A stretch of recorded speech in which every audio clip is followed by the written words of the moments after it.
आज हम जानेंगे कि मेडिटेशन करने से हमारे ब्रेन में क्या चेंजेस आते हैं। अगर ये वीडियो आपने देख ली तो आप मेडिटेशन करना शुरू कर दोगे।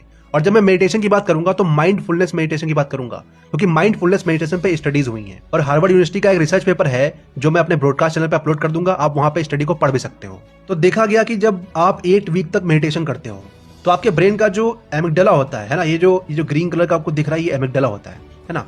एमिगडाला इमोशंस को कंट्रोल करता है, जैसे फियर हो गया और जितने भी इमोशंस है सबको कंट्रोल करता है, ठीक है।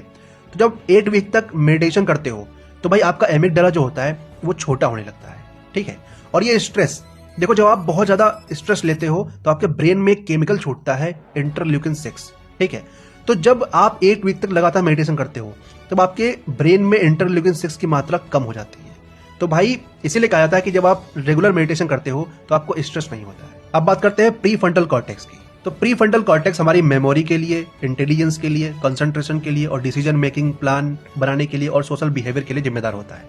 तो जब आप 8 वीक तक लगातार मेडिटेशन करते हैं तो रिसर्च में पाया गया कि जो आपका प्री फ्रंटल कॉर्टेक्स है वो बढ़ने लगता है, वो एरिया बढ़ जाता है, मोटा हो जाता है, ठीक है।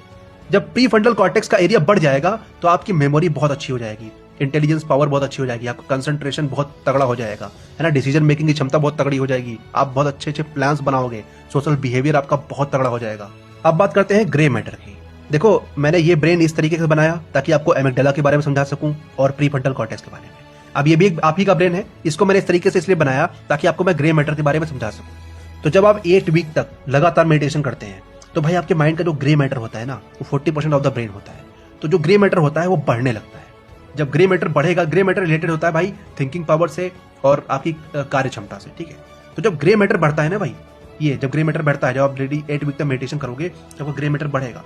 और ग्रे मैटर बढ़ने से आपकी जो थिंकिंग पावर होती है वो बहुत स्ट्रांग हो जाती है और आपकी जो कार्य करने की क्षमता होती है ना, वो बहुत तगड़ी हो जाती है। तो अब आप मेडिटेशन की पावर समझ गए होंगे। बेसिकली मेडिटेशन क्या करता है, आपके ब्रेन को तैयार करता है कि भाई तैयार हो जाओ, ताकि तुम्हें आगे डिसीजन भी लेने पड़ेंगे, स्ट्रेस भी झेलना पड़ेगा, फियर भी लगेगा, तो उससे निपटने के लिए तैयार करता है मेडिटेशन। तो अब मैं आपको बता दूं कि माइंडफुलनेस मेडिटेशन कई सारे होते हैं, लेकिन मैं यहाँ पे आपको एक मेडिटेशन रिकमेंड करना चाहूंगा, वो है विपस्सना मेडिटेशन।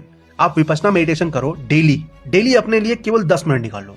मॉर्निंग में निकाल लो या किसी भी समय निकाल लो, मॉर्निंग में निकाल लो, आप इवनिंग में निकाल लो, आप नाइट में निकाल लो, किसी भी समय आप निकाल लो, 10 मिनट निकाल लो और विपस्सना मेडिटेशन करो। जब आप 10 मिनट रेगुलर 2 महीने तक 2 मंथ करो, बिना रुके एकदम करो, आप इसके रिजल्ट देख के ना एकदम शॉक हो जाओगे।